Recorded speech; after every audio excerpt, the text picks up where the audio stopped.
manfaat dengan kemuliaannya dari dirimu. Artinya ini, setelah kita mengakui dia hanya Allah, pemilik segalanya, yang maha mampu atas segalanya, maka segala sesuatu itu ditentukan oleh Allah. Ini bacaan zikir setelah sholat, berisi zikir dan doa.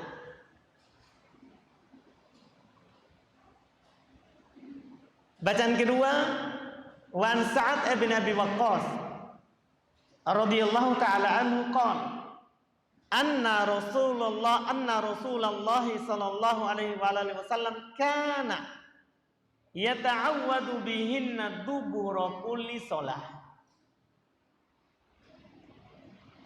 Allahumma inni a'udzu bika minal bukhli wa a'udzu bika minal jubni wa a'udzu bika min an uradda ila ardalil umur wa a'udzu bika min fitnatid dunya wa a'udzu bika min adzabil qabr. Rawahul Bukhari. Ini isinya doa, riwayat Imam Al-Bukhari dari Sa'ad bin Abi Waqqas radhiyallahu ta'ala anhu, beliau berkata bahwasanya Rasulullah sallallahu alaihi wasallam kana biasa selalu berlindung dengan mereka ini di setiap penghujung sholat. Dia baca, ya Allah, saya berlindung kepadamu dari yang namanya bukhul, kikir. Karena kekikiran itu bahaya, itu sifat tercela. Wa a'udzu bika minal jubn, saya juga berlindung kepadamu dari sifat penakut. Karena penakut juga ini bahaya. Dan seorang tidak akan kikir kecuali karena dia takut. Kalau ada orang kikir, pasti dia takut. Takut hartanya habis, takut anaknya miskin, sehingga dia tidak mau bersedekah. Karena kata Nabi SAW, kadang anak itu al-walad mabqala majbad. Anak itu membuat kita bakhil, membuat kita kikir. Anak juga membuat kita penakut. Nabi berlindung dari itu. Saya berlindung kepadamu ya Allah dari kikir. Saya berlindung kepadamu ya Allah dari sifat penakut. Wa'udzu bika, dan saya berlindung juga kepadamu min dari an uradda ila ardalil umur, daripada saya dikembalikan ke umur yang paling rendah, yaitu pikun. Ya, belum berlindung kepada Allah juga dari pikun. Dan umur pikun ini umur yang sangat berbahaya. Karena kita seperti anak kecil lagi. Nabi berlindung darinya. Wa'udzu bika min fitnatid dunya. Saya berlindung kepadamu dari fitnah dunia. Wa'udzu bika min adzabil qabr. Saya berlindung kepadamu dari adab kubur. Ini yang biasa Nabi baca di penghujung sholat. Di penghujung sholat. Iya. Ini diantaranya. Nanti setelah kita selesai, semua ini bisa dipilih. Tidak harus semuanya. Bisa kita pilih mana yang dimudahkan. Kemudian berikutnya riwayat ketiga, wa an Thauban radhiyallahu taala anhu qala kana Rasulullah sallallahu alaihi wasallam idan sarafa min salati. Kalau tadi dua tadi itu di penghujung salat. Jadi boleh kita baca sebelum salam. Karena kata para ulama kita dubur kulli syai yadkhul fi syai. Dibilang ujung dubur dari semua itu masih bagiannya. Seperti kita punya dubur. Dubur kita bagian dari kita. Belum selesai dari hal itu. Jadi di atas itu tadi dua itu ihtimal. Boleh kita baca sebelum salam. Boleh kita baca setelah salam. Nah, kalau yang ketiga ini nyata setelah salam. Kata beliau, wa an Thauban radhiyallahu ta'ala anhu qala Karena Rasulullah SAW idan sorofa min sholatih istaghfara thalathan wa qala Allahumma antas salam wa minkas salam tabarakta ya dzal jalali wal ikram. Rawahu Muslim. Ini riwayat Muslim. Kata beliau dari Thauban radhiyallahu taala anhu, beliau berkata adalah Rasulullah SAW jika selesai dari sholat. Kalau ini nyata, jika sudah salam. Kalau tadi dikatakan dubur, kemungkinan sebelum salam, kemungkinan setelah salam. Kalau ini, kalau belum selesai sholat, yaitu sudah salam, maka belum beristighfar kepada Allah 3 kali, yaitu belum ucapkan astagfirullah, astagfirullah, astagfirullah 3 kali, baru belum lanjutkan Allahumma antas salam wa minkas salam tabarakta ya dzal jalali wal ikram. Ini setelah salam. Kita setelah baca sholat, assalamualaikum warahmatullah, kanan, assalamualaikum warahmatullah, kiri, kita beristighfar. Astagfirullah, astagfirullah, astagfirullah. Baru Allahumma antas salam wa minkas salam tabarakta ya dzal jalali wal ikram.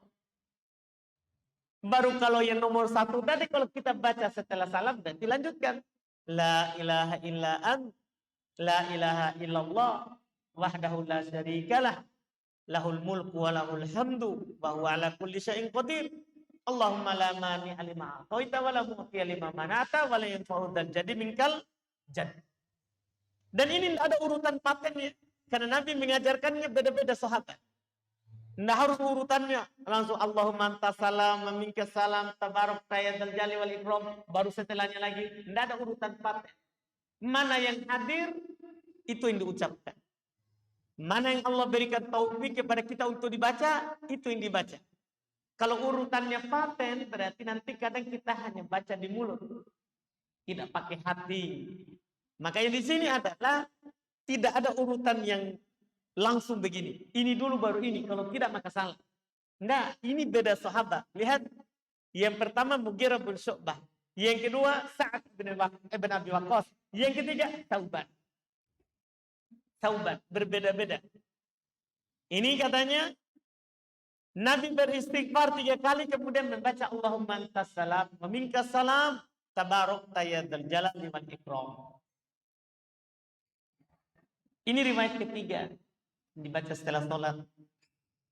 Riwayat keempat, kata beliau wa an Abi Hurairah, sahabat lagi beda, dari Abu Hurairah radhiyallahu taala anhu qala an Rasulillah sallallahu alaihi wasallam qala man sabbahallaha dubura kulli salatin salatan wa salatin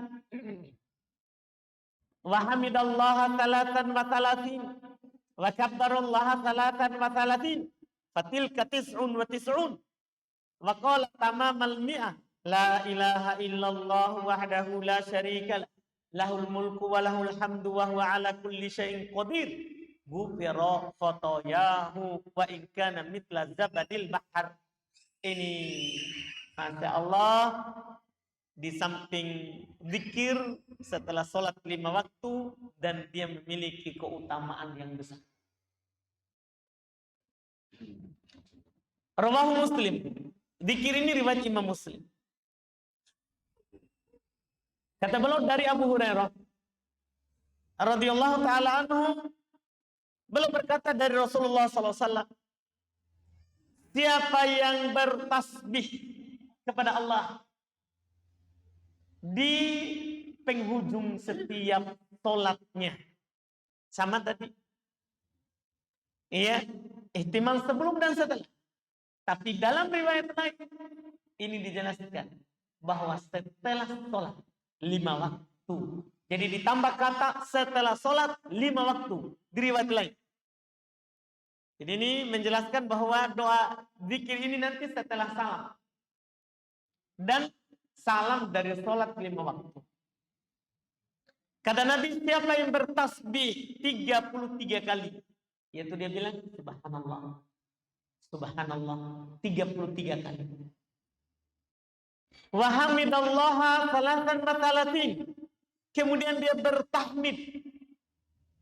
Dia mengucapkan alhamdulillah 33 kali. Wa kabbarallaha salatan wa salatin. Kemudian dia bertakbir, membesarkan Allah 33 kali. Itu dia ucapkan Allahu Akbar, Allahu Akbar, Allahu Akbar 33 kali. Jadi tasbih subhanallah 33, tahmid alhamdulillah 33, takbir Allahu Akbar 33.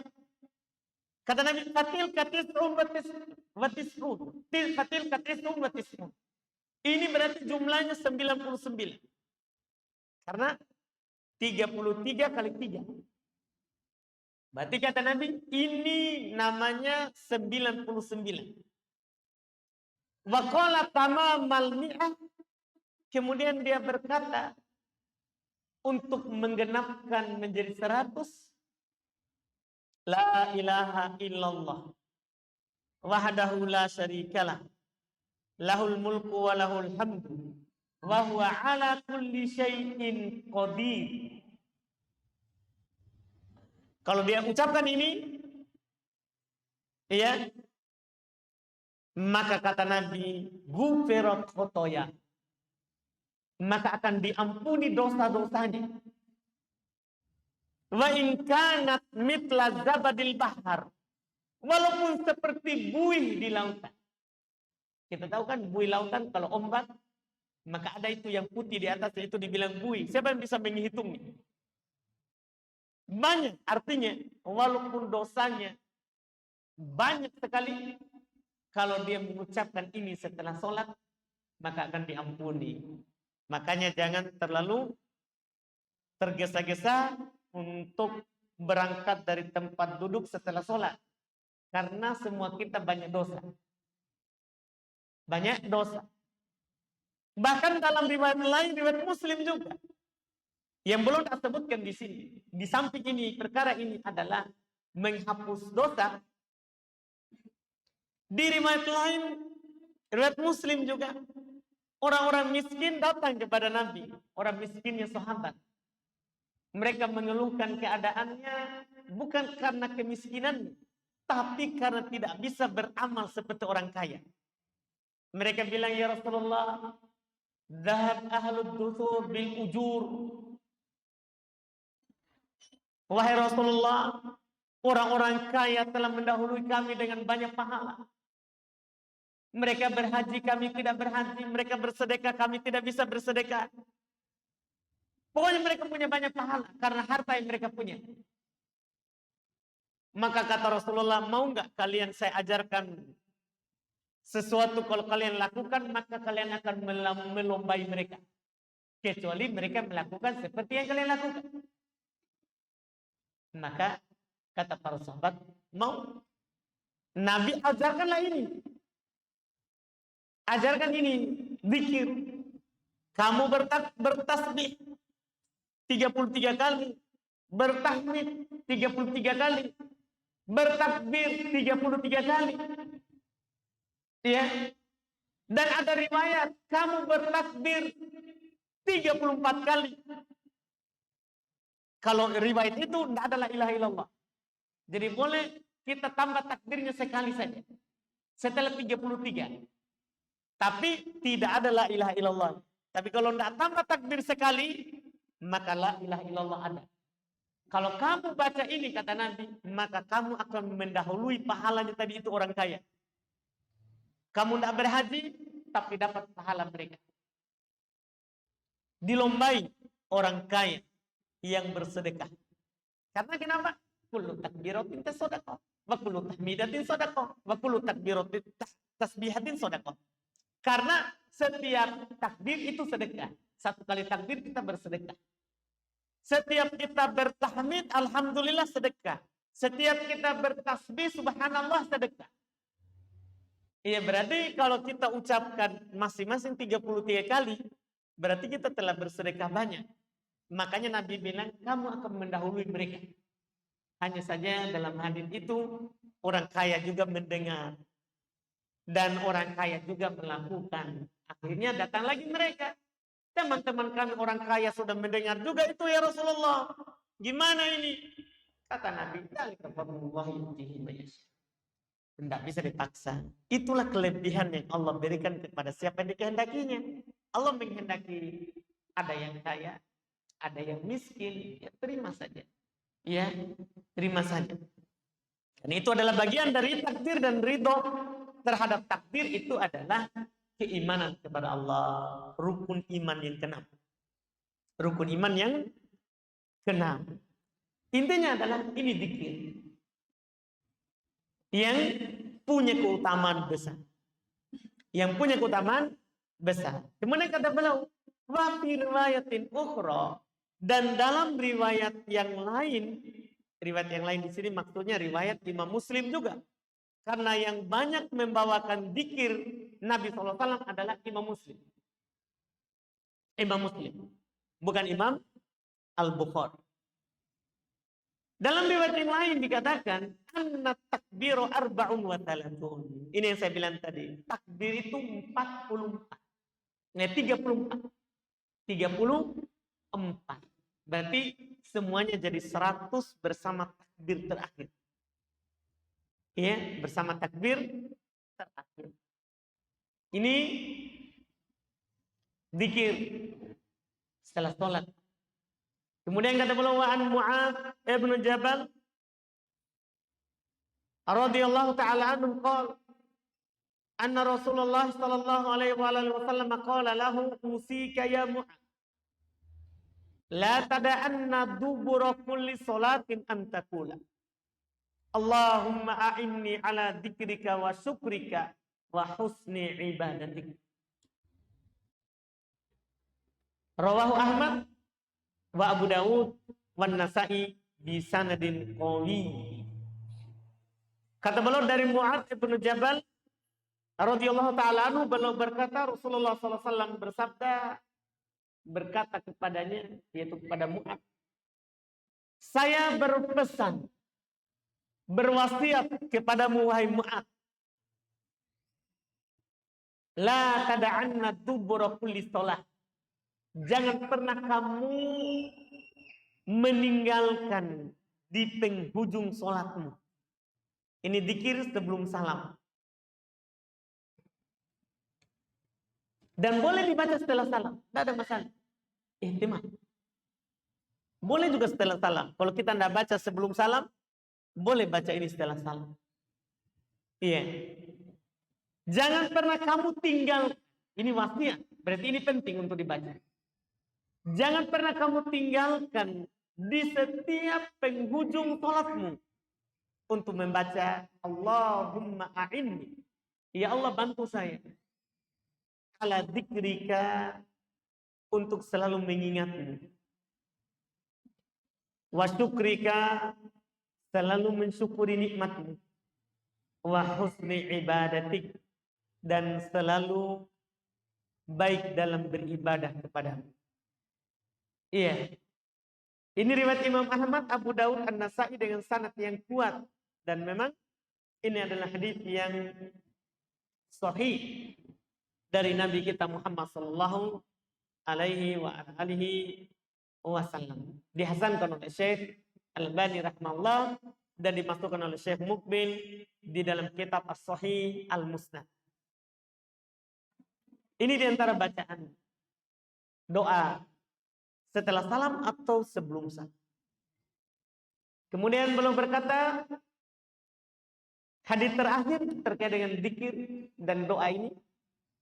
Wa an Abi Umamah radhiyallahu taala anhu qala Rasulullah sallallahu alaihi wa alihi wasallam man qara'a ayatal kursi dubura kulli salatin maktubah lam yamna'hu min dukhulil jannah illal maut.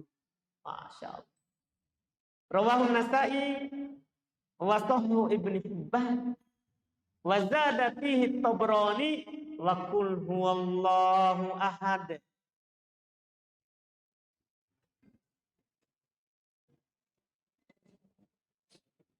Kata beliau dari Abu Umamah radhiyallahu taala anhu, beliau berkata, Rasulullah sallallahu alaihi wasallam bersabda, siapa yang membaca ayat kursi Allahu la ilaha illahu. Hah? Apa ayatnya? Hah? Hah? Tidak ada orang hafal ayat kursi? Hafal semua ini insya Allah. Cuman hafalan itu pengkhianat. Saat kita mau sebut, hilang. Iya. Allahu la ilaha illa huwal hayyul qayyum. Iya, sampai selesai. Ayat keberapa ini? Surah Al-Baqarah? 255.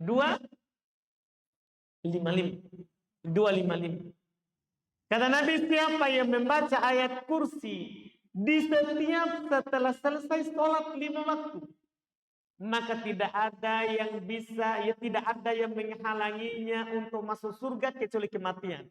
Kenapa dia belum masuk surga? Belum mati. Itu saja. Ini ayat kursi. Tidak bisa kita anggap sepele ini. Ternyata.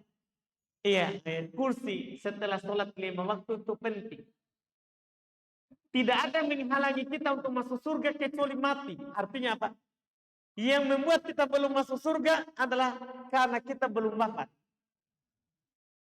Karena kita belum meninggalkan dunia. Ini keutamaan ayat kursi.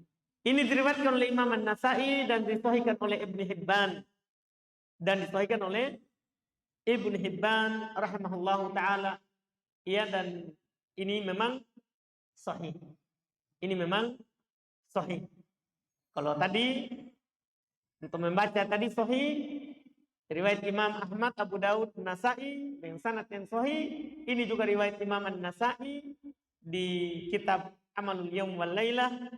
Demikian pula ulama Tabrani, cuman Tabrani ada tambahannya tadi.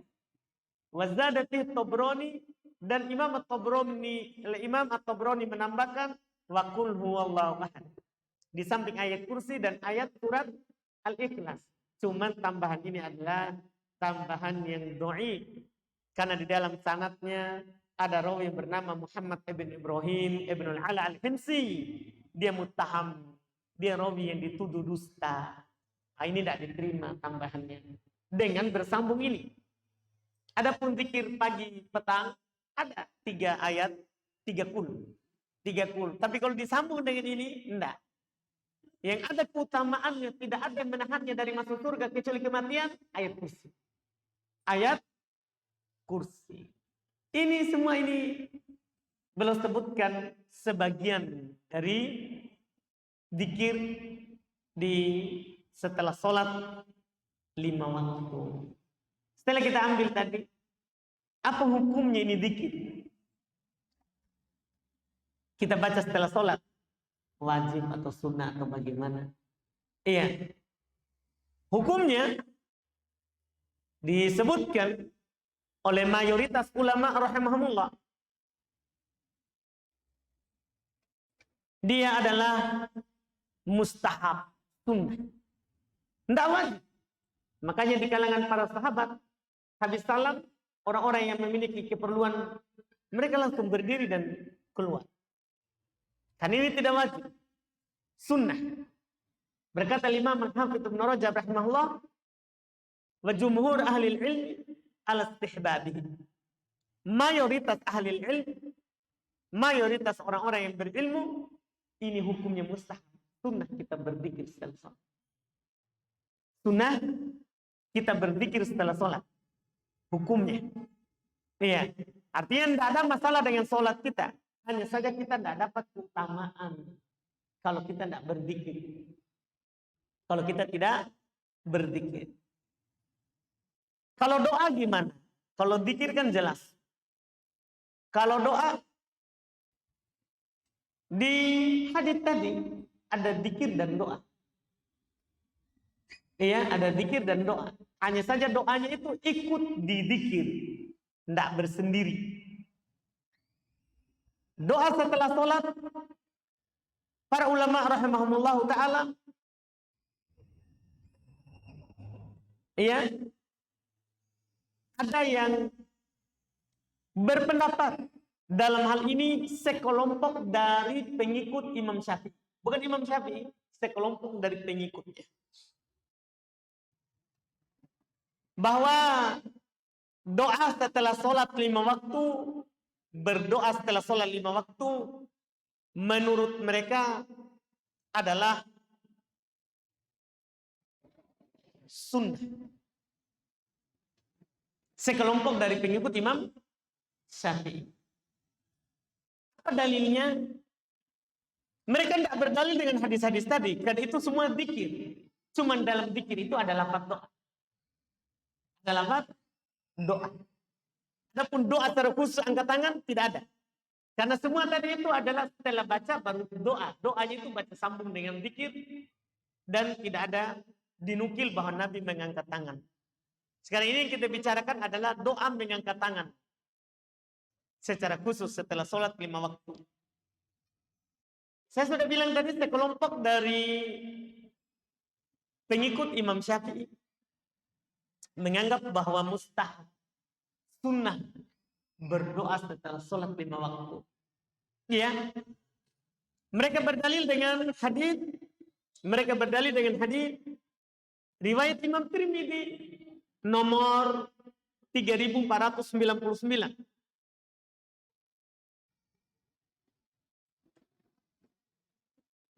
Dari Abu Umamah radhiyallahu ta'ala anhu. Beliau berkata, anan Nabi sallallahu alaihi wasallam su'ila ayyud du'ai asma'. Qal jawful lailil akhir wa duburus shalawatil maktubat.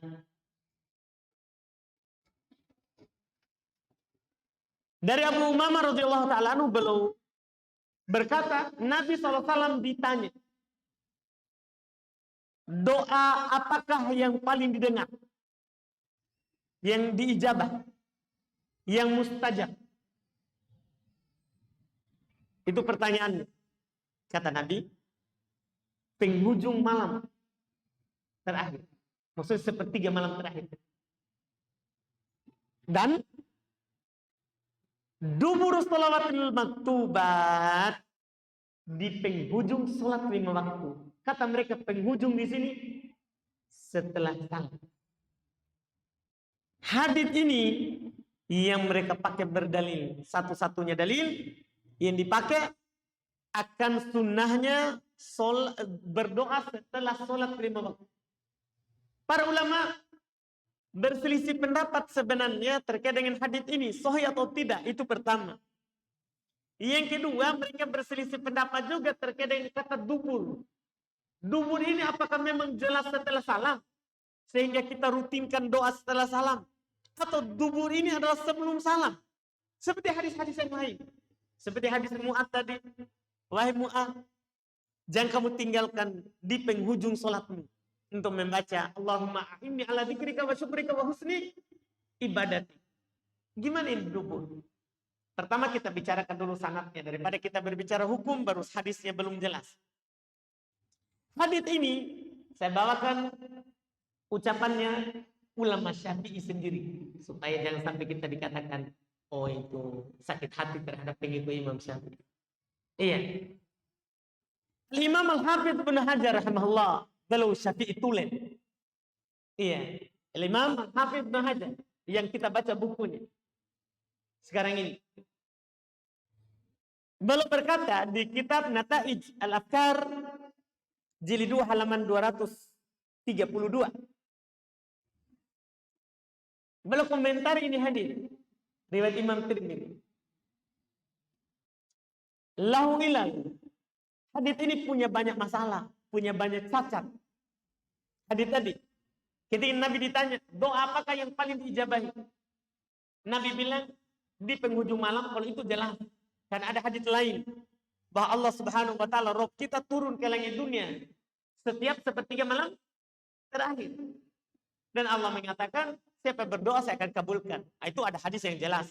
Cuman tambahan ini di penghujung sholat 5 waktu. Kata Imam Al-Hafidh Ibn Hajar, lahu ilah.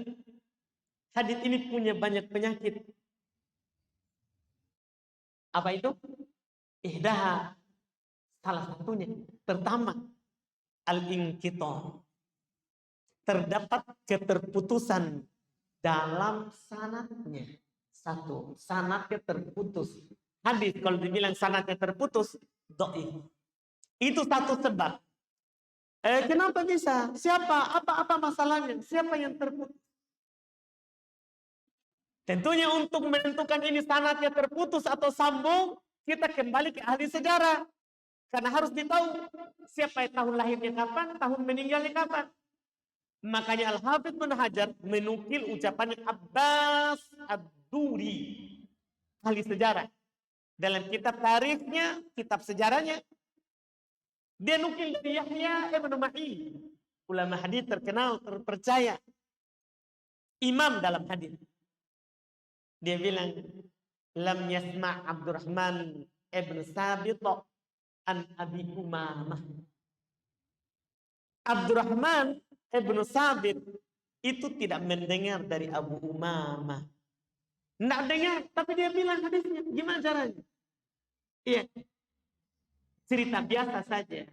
Ada orang cerita ke kita, tapi dia tidak dengar itu cerita. Dia ngomong. Apa yang kita bilang? Cerita biasa saja begitu. Dia bercerita ke kita, tapi dia tidak dengar. Apa kita bilang itu? Kan begitu tak? Apa? Balik banding. Orang Makassar yang ngomong berarti itu ya ahli hadisnya. Dia bilang balik banding. Terus, masa kau ceritakan yang kamu tidak dengar? Ini cerita biasa. Apalagi hadis Nabi SAW. Harus jelas, sanadnya bersambung nggak sampai Nabi. Nah ini tidak bertemu, ini tidak mendengar. Ya, Abdurrahman ibn Sabit tidak mendengar dari sahabat Abu Umamah. Yang dia nukil itu hadisnya. Cacat pertama. Taniyatuha. Masih ucapan Al-Hafidh Ibn Hajar. Yang keduanya, cacatnya yang kedua. Anak Ibnu Juraij ini musibah besar. Cacat kedua, di dalamnya terdapat rawi yang bernama Ibnu Juraij. Dan dia meriwayatkan dengan lafaz an. Ini musibah, ini rawi mudallis. Suka menyamarkan sanad. Dia meriwayatkan dengan an supaya terkesan dia dengar. Padahal dia tidak dengar. Ini musibah. Terdapat ya anaknya Ibnu Juraij dalam sanadnya. Orang ulama hadis ketika ada Ibnu Juraij, kalau dia bilang sami'na haddatsana akhbarona, kami dengar atau kami diberitakan kepada kami atau diceritakan kepada kami, diterima. Tapi kalau dia bilang an, hati-hati. Itu sebenarnya dia tidak dengar tapi dia sembunyikan. Itu kaidahnya. Iya. Ini cacat kedua. Watalitsatuha. Yang ketiga, cacat yang ketiga dan ini cacat yang terakhir. Dengan ini kita katakan ini hadis palsu. Karena cacat pertama sudah dhaif. Cacat kedua itu sudah dhaif sekali. Cacat ketiga kata Al-Hafidh Ibn Hajar, as-sudud. Ini hadis syah, aneh. Dari mana itu anehnya? Dari mana keanehannya? Kata beliau, fa innahu ja'a an khamsah min ashabi Abi Umamah. Aslul hadis. Min riwayati Abi Umamah an Amr ibn Abasa wa tasru kulluhum ala syakil awal minal hadis. Ini hadis sebenarnya datang dari 5 muridnya Abu Umamah. 5 muridnya Abu Umamah ini hadis. Iya. Dari riwayat Abu Umamah, dari Amr ibn Abasa. Semua 5 orang ini tidak ada menyebutkan potongan kedua. Hanya sampai yang pertama. Nabi ditanya, doa apakah yang paling didengar? Mereka bilang penghujung malam, sepertiga malam terakhir. Titik. 5 orang yang meriwayatkan sampai di situ. Tiba-tiba datang Abdurrahman ibnu Sabit. 5 orang tidak ada itu yang kedua. Datang Abdurrahman ibnu Sabit, dia tambah waduburo sholawatil maktubah. Ini masalah. Masa 5 orang ini tidak mendengar seperti yang dia dengar? Ini namanya, dia sudah doib. Gini. Kalau ada riwayat rawi kuat, rawinya kuat ini, menyelisihi yang lebih banyak dan lebih kuat. Ini saja sudah doib. Sekarang ada rawi doib, tidak ketemu dengan gurunya, terus menyelisih 5 yang ketemu. Gimana itu? Ini bukan doib, palsu. Karena hadis palsu itu begitu ciri-cirinya. Ada rawi doib menyelisih rawi yang kuat. Kalau doib saja, rawi kuat menyelisih rawi yang kuat. Tapi lebih banyak jumlahnya. Lebih banyak jumlahnya. Ini doib. Bisa didukung kalau ada pendukung. Tapi ketika ada rawi doib, tidak ketemu sama gurunya, menyelisih 5 orang muridnya Abu Mama yang jelas ketemu. Palsu hadisnya. Makanya mayoritas berpendapat tidak ada doa setelah sholat 5 waktu. Tidak ada doa setelah sholat 5 waktu. Iya. Dan sebenarnya perlu antum tahu juga, ulama Syafi'iyah sebenarnya yang berpendapat ada, mereka sepakat siapa yang tidak berdoa tidak boleh diingkari. Yang masalahnya di praktek, ada orang mengaku mereka Syafi'iyah, kalau ada orang tidak berdoa, ustaz kah? Enggak usah ceramah itu kan tidak berdoa. Setelah sholat 5 waktu. Yang anehnya begitu, padahal kata Imam Syekhul Islam Ibn Taimiyah rahimahullahu taala di Majmu' Fatawa jilid 22 halaman 512-513, wastahabba ta'ifatun ukhra min ashabis Syafi'i. Sekelompok lain dari pengikut Imam Syafi'i, karena kelompok lain tidak berpendapat. Tapi ada sekelompok lain dari pengikut Imam Syafi'i, wa ghairi dan selainnya, ad-du'a akibas shalawatil khams. Mereka berpendapat adanya doa setelah sholat 5 waktu. Dan lihat selanjutnya, wa kulluhum muttafiq. Semua mereka bersepakat. Halaman tarokat doa lam yungkar alaih. Semuanya mereka sebenarnya bersepakat. Iya. Semua ulama yang berpendapat ada doa, semua mereka bersepakat bahwa siapa yang tidak berdoa nggak boleh diingkari. Ini masalahnya. Ulama sendiri, ulama Syafi'i yang mengatakan sunnah doa. Setelah sholat 5 waktu, mereka semua bersepakat. Siapa yang tidak berdoa, nggak boleh kita ingkari. Siapa yang tidak berdoa, nggak boleh kita ingkari. Wa man ankara alaihi fa huwa mukhti' bittifaqil ulama. Siapa yang mengingkari orang yang tidak berdoa setelah sholat 5 waktu, maka dia salah berdasarkan kesepakatan ulama. Jadi sepakat ulama semuanya. Kalau yang mengingkari orang yang tidak berdoa, dia lain salah. Nah, makanya sangat aneh. Ada orang khutbah Jumat katanya, ciri-ciri orang sesat kalau dia tidak berdoa setelah sholat 5 waktu. Kita katakan tabe, kita yang sesat. Karena semua ulama sepakat. Kalau ada yang tidak berdoa, tidak boleh diingkari. Dan yang mengingkarinya, dia yang salah. Jadi kita yang salah. Cuma hari Jumat kan tidak boleh bicara. Iya. Ini semua bersepakat. Kenapa? Kenapa bersepakat kalau yang mengingkarinya salah? Kata Syekhul Islam Ibnu Taimiyah rahimahullah, fa inna hadza laisa ma'muran bihi wala amra ijab wala amra istihbab fi hadzal maut. Karena ini tidak diperintah. Tidak ada perintah untuk berdoa setelah sholat 5 waktu. Tidak ada perintah wajib, tidak ada perintah sunnah. Wajib tidak ada. Perintah sunnah tidak ada. Fi hadzal mautin, di tempat ini. Wal mungkir ala tarik ahaqqu bil inkari minhu. Kata beliau, yang mengingkari orang yang tidak berdoa setelah sholat 5 waktu, dia lebih berhak untuk diingkari. Iya, orang yang mengingkari orang yang tidak berdoa, dia sebenarnya lebih berhak untuk diingkari. Lebih berhak. Tapi kan kita nggak ingkari karena ada yang berpendapat. Ya itu mungkin dia baca. Cuman kalau dia mengingkari orang yang tidak berdoa, itu lebih berhak untuk diingkari. Kenapa? Belum jelaskan. Balil fa'ilah haqqu bil inkar. Pelaku yang berdoa setelah sholat 5 waktu lebih berhak untuk diingkari. Kenapa? Fa innal mudawamata ala ma lam yakun nabiyyu sallallahu alaihi wasallam yudawimu alaihi bis shalawatil khams laisa masyru'an bal makruh.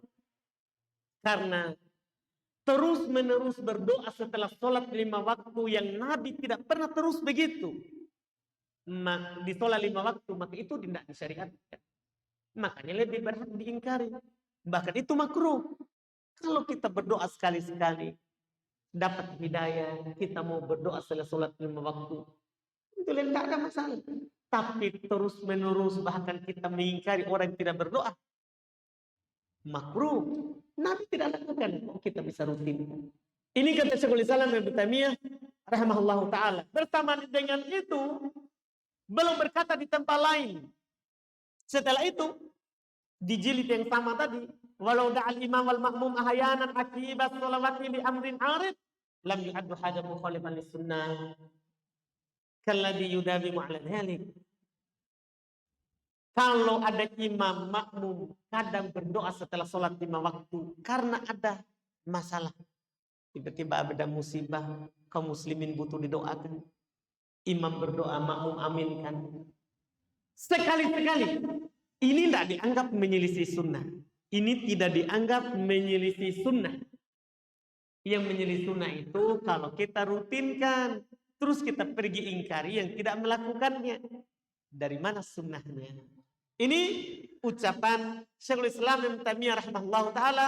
Kalau tidak takut kepanjangan, ada juga penukilan dari Syekhul Islam Ibnu Taimiyah rahimahullahu taala masih di jilid 22 tapi halaman 517, 518. Kalau tadi kan 512, 513. Banyak ucapan dalam masalah ini ya terkait dengan doa setelah sholat 5 waktu. Masih ada masalah juga.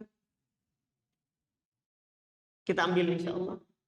Di pertemuan akan datang masih tersisa apakah zikir itu diangkat suara atau tidak. Itu perlu juga kita bahas insya Allah. Kita akan membahasnya di pertemuan akan datang terkait dengan zikir ini. Dengannya kita baca lagi hadis berikutnya. Insya Allah ta'ala. Tadi itu bunyi azan. Ada pertanyaan?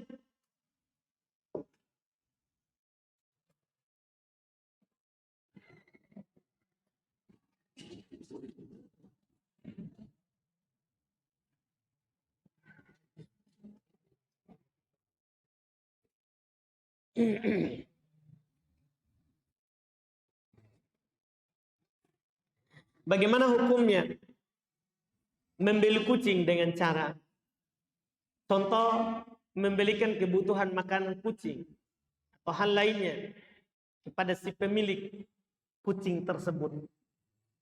Jual beli kucing dilarang. Jual beli kucing dilarang. Nabi cuma maafkan dia tidak najis. Kucing haram dimakan. Dia yang dimaafkan adalah tidak najis. Ketika beliau ditanya tentang kucing dalam hadis riwayat Bukhari dan Muslim, itu belum maafkan ketidaknajisannya. Innaha laysat binajis. Dia tidak najis. Adapun jual beli dilarang. Nahan Nabi sallallahu alaihi wasallam an bai'is nur. Nabi melarang dari jual beli kucing. Artinya haram. Dan Allah kalau mengharamkan sesuatu berarti haram harganya. Haram harganya. Sekarang ada orang menghaluskan, oh kan dilarang jual beli kucing. Kalau begitu gantikan saja makanannya. Sama. Jangan sampai kita melakukan tipu daya seperti ini. Antum kita tahu orang Yahudi sebelumnya, kenapa mereka dilaknat, diubah menjadi monyet. Banyak dari orang Yahudi seperti itu terjadi. Di antara kisah yang terkenal di Quran, Ashabus Sabt. Ya, orang Yahudi yang tinggal di pinggir laut. Jadi dia diuji oleh Allah Subhanahu wa taala. Mereka nelayan. Tapi mereka diuji oleh Allah Subhanahu wa taala bahwa hari Sabtu jangan berburu ikan. Jangan turun ke laut. Dilarang hari Sabtu. Waduh, uji. Ketika hari Sabtu muncul ikannya banyak. Tapi selain hari Sabtu tidak ada. Tidak ada. Akhirnya apa yang mereka lakukan? Tipu daya. Mirip ini, dikhawatirkan ini. Dilarang jual beli kucing, pergi beli makanannya. Kan sama, mau juga beli kucing. Bukan mau beli makanan. Tapi ini orang Yahudi, akhirnya dia lakukan apa? Kan dilarang hari Sabtu. Nah, kita pasang saja hari Jumat. Pasang hari Jumat, angkat hari Ahad. Kan berburu hari Sabtu. Nggak, nelayannya nggak turun hari Sabtu. Jadi dia turun, pasang perangkapnya, jaringnya hari Jumat. Sabtunya tidak diganggu. Nanti datang angkat Ahad. Diubah menjadi monyet dan semuanya mati. Tidak ada lagi keturunannya. Kalau ada yang masih mengatakan bahwa ada keturunan manusia dari monyet, ya dari mereka. Tapi masalahnya tidak ada yang hidup. Tidak ada yang hidup. Mati semuanya dalam sejarah. Jangan sampai kita seperti itu. Iya, jangan sampai kita seperti itu. Iya, dan Nabi sudah ingatkan memang. Jangan sampai kita ada yang seperti itu. Gara-gara kucing, kita mau melanggar. Kan masih banyak peliharaan yang mubah yang lain. Kenapa kita paksa kucing? Sebagai muslim. Ya kan? Jangan dipaksa. Pelihara saja yang lain. Yang halal dipelihara. Yang halal dipelihara. Wallahu alam.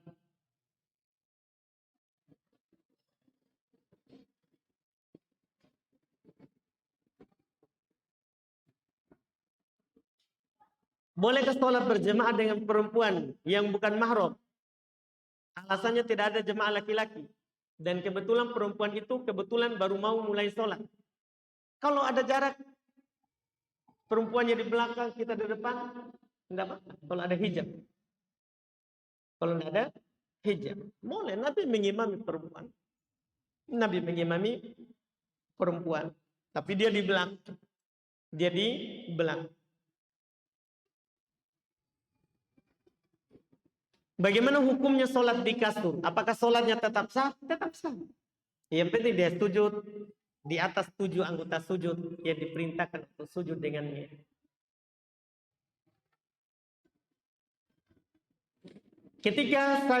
Ketika sedang masbuk, apakah kita langsung mengikuti imam yang lagi ruku atau kita bersedekap dulu kemudian ruku? Dalam hadis langsung. Karena Nabi katakan mama adraktum fasallu. Apa yang kalian dapati langsung ikut. Langsung ikut. Tidak perlu bersedekah. Cukup kita bertakbiratul ihram, Allahu akbar dengan angkat tangan sunnah, baru kita langsung ikut.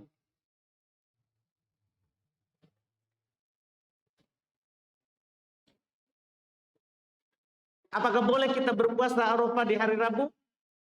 Sementara di hari itu sudah ada sebagian yang sudah sholat Idul Adha? Boleh. Karena kita melihat hilal. Melihat hilal dan kita tidak kelihatan.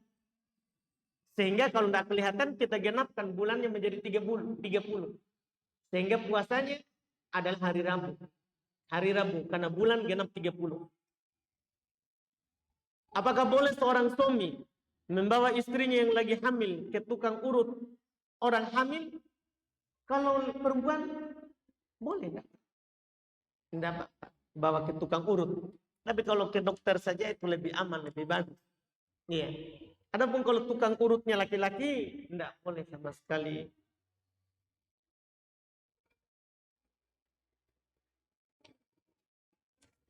Apa Ustaz? Izin bertanya. Apa itu Wahabi? Dan kenapa Salafi disebut Wahabi oleh sebagian orang? Tidak tahu. Tanya orang tersebut Salafi itu Wahabi. Tanya orang. Karena mereka yang kasih lakop, kasih gelar. Iya. Kalau kita kasih gelar orang, kita harus bertanggung jawab. Kenapa kita kasih gelar begitu? Orang lain. Iya. Tanya orangnya. Kalau ada orang katakan pada kita, kamu Wahabi. Tanya. Tapi apa itu Wahabi? Jangan sampai dia baca Quran tidak lancar. Kemudian dia tuduh-tuduh orang Wahabi. Iya. Tanya ke orang yang bilang. Tanya orang yang bilang. Karena itu istilah yang mereka istilahkan. Yang mereka istilahkan. Coba tanya dia.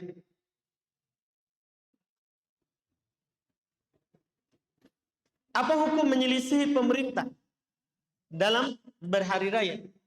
Selama itu bukan maksiat, kita berdosa. Kita menyelisih pemerintah pada yang bukan maksiat, berdosa. Iya. Kalau pada maksiat kita tidak berdosa. Tapi kalau pada maksiat, pada yang bukan maksiat, berdosa. Kita menyelisih pemerintah. Berdosa kita menyelisih pemerintah.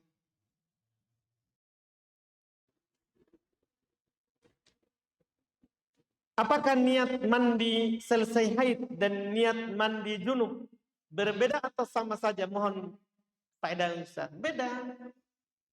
Niat setelah haid ya niat suci dari haid.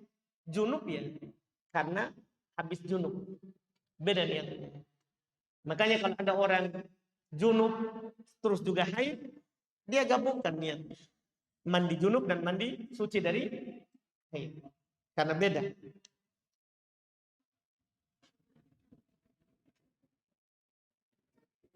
Apakah ketika pasutri pengantin bermesraan tanpa keluarnya mani, keduanya wajib mandi atau tidak Ustaz? Tergantung, maksudnya kita bilang bermesraan gimana? Apakah hanya ciuman, peluk-pelukan saja tanpa bercocok tanam di tempat bercocok tanam? Kita paham ini toh? Sudah dewasa semua ini. Sudah menikah semua dengan gimana Pak? Pak siapa lagi namanya? Saya lupa. Pak Iqbal. Kita paham ini. Alhamdulillah paham sekali, masa tidak paham. Iya, beliau sudah sekolahkan lama itu. Iya. Kalau kita bermesraan selain daripada itu, selain daripada kubul, kita tidak mencelupkan timba ke sumur, maka tak wajib mandi kecuali keluarnya mandi. Adapun kalau kita celupkan walaupun tidak keluar mandi, wajib mandi. Jadi itu bedanya. Kalau belum ya mencelupkan timba ke sumur, tidak wajib mandi kecuali keluar mandi. Tapi kalau mencelupkannya walaupun tidak keluar mandi, wajib mandi. Wajib mandi. Itu bedanya. Jadi tergantung kita di sini bermesraannya bagaimana. Apakah bermesraan biasa atau yang luar biasa? Iya, itu yang butuh diketahui. Iya, tidak apa-apa kita tidak bilang. Daripada nanti yang lainnya berpikiran yang belum menikah. Terakhir baru kita tutup. Sudah bunyi sebenarnya, tapi semoga dimaafkan.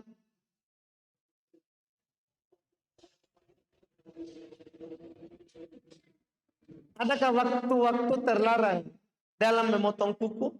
Hari apa saja yang disunahkan memotong kuku? Maksudnya selain 10 ini ya, secara umum ya. Ya adapun di hari-hari ini orang yang berkurban berniat kurban tidak boleh potong kuku. Ya. Tapi kalau selain hari-hari ini ya disunahkan hari Jumat. Dan tidak harus hari Jumat.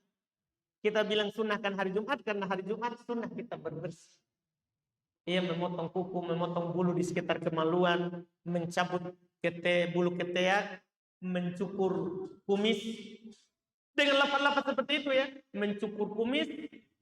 Ya, jadi sunahnya kumis dicukur, bukan dicabut. Ya, walaupun boleh dicabut. Bulu ketiak sunahnya juga dicabut. Karena kalau bulu ketiak Nabi katakan nafkul ibit, mencabut bulu ketiak. Jadi bulu ketiak jangan dicukur, sunnahnya dicabut. Iya, tahan sedikit tidak apa-apa untuk lakukan sunnah. Ya, ada orang bilang sama saya, sakit sekali Ustaz. Iya, itu tidak apa-apa. Pertama saja itu sakit. Kalau sudah berulang 2 kali, 3 kali, insya Allah aman. Ya, dan itu sunnah. Sunnah bulu ketiak dicabut. Kemudian wahalqul anah, mencukur bulu di sekitar kemaluan. Itu semuanya disunahkan di hari Jumat. Tapi kalau kita lakukan selain hari Jumat, tidak apa-apa. Dibolehkan. Wallahu alam, alhamdulillah kita cukupkan, semoga bermanfaat. Insyaallah kita lanjut lagi di pertemuan akan datang. Subhanaka wa bihamdik, asyhadu an la ilaha illa anta, astaghfiruka wa atubu ilaik. Assalamualaikum warahmatullahi wabarakatuh.